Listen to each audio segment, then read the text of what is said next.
Quick maths.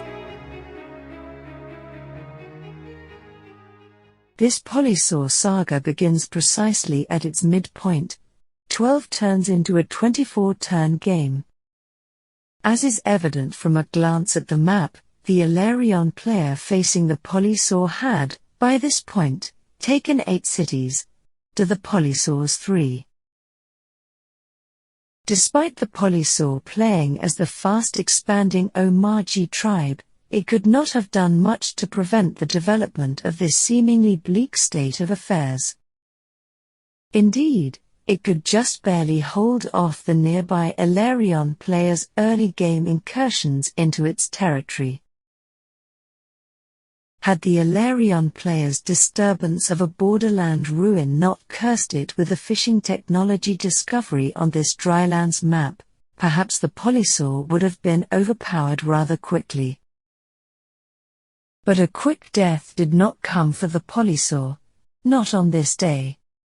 In fact, while the Polysaur could not stop the Elarion player from securing seemingly dominant control of the map, its northern riders did manage to trample a few Polytaurs and warriors.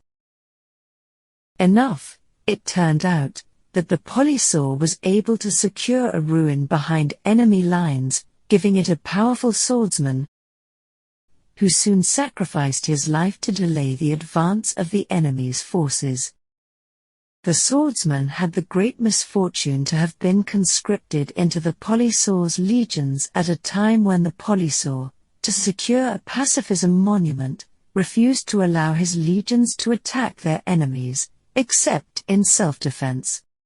Rather than attacking with his troops, the Polysaur ordered them to build a human wall impeding the advance of enemy shields. It was this impending advance, and the advance of the catapults and Polytaurs expected to follow in their wake, that led the Polysaur to seek the pacifism monument in the first place, on the way to training monks capable of converting those enemy shields, or at least of halting their advance through the threat of such conversion. Its human wall bought the Polysaur the time it needed to train these monks. After all, if the shields had been allowed to advance, the Elarion player could have begun producing catapults in its frontline cities, given that the Polysaur's riders, impeded by shields, would have been unable to reach and destroy even nearby catapults. By contrast, the Polysaur's successful deployment of its human wall caused catapult production to be pushed into the interior of the Elarion player's lands. The Polysaur then practiced measured restraint, instead of walking head-first into catapult-firing squads.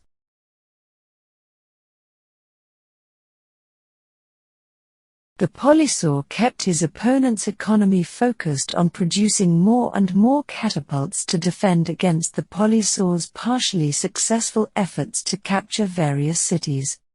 This frenetic production, and the high costs of technology upgrades which the Elarion player faced given the massive size of its empire, disabled it from investing in dragons until very late in the game. By that time, the Polysaur had trained a few knights. Then, using its frontline giants and riders, all of whom were soon healed by monks, it weakened an entire squadron of shields, making them vulnerable to a knight chain that ended with one knight bursting through an important borderland city's gates, destroying a catapult on its way in. On the other end of the map, the Polysaur then squeezed another knight through the borders of its new, giant-acquired city. The knight targeted 2 backline catapults which had been, up to that point, holding back the giant that had captured that new city. This pincer attack, from knights at both ends of the map, immediately triggered a resignation from the Polysaur's foe. This game highlights that there is at least one situation in which seeking a pacifism monument can constitute a valid strategy, even in a 1 versus 1 game.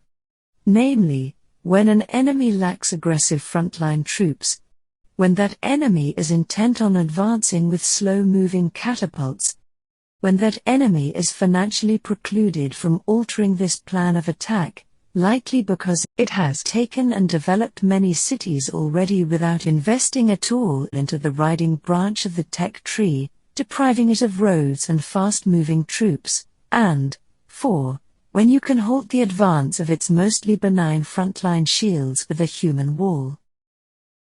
To be sure, this set of circumstances is quite rare, but, here, the pacifism monument did help the Polisaur secure an additional giant, allowing it to use one giant to advance into enemy territory in order to apply pressure on the Western Front, while simultaneously building up a nearby front line of giants, who soon helped batter enemy shields into a weakened, vulnerable state. Finally, and most obviously, this game highlights that victory can, sometimes, be snatched from the cold jaws of defeat, even in the most mathematically unlikely circumstances. If you see other takeaways from this game, please share your insights in the comments below. You can also comment below to share, with the Polisaur, a Polytopia game you recently played. Finally, comment below if you wish to challenge the Polisaur. Thank you for watching. And be sure to check out the Polisaur's new $1 per month Patreon account. Please like and subscribe now. Or else, the Polisaur will come for you.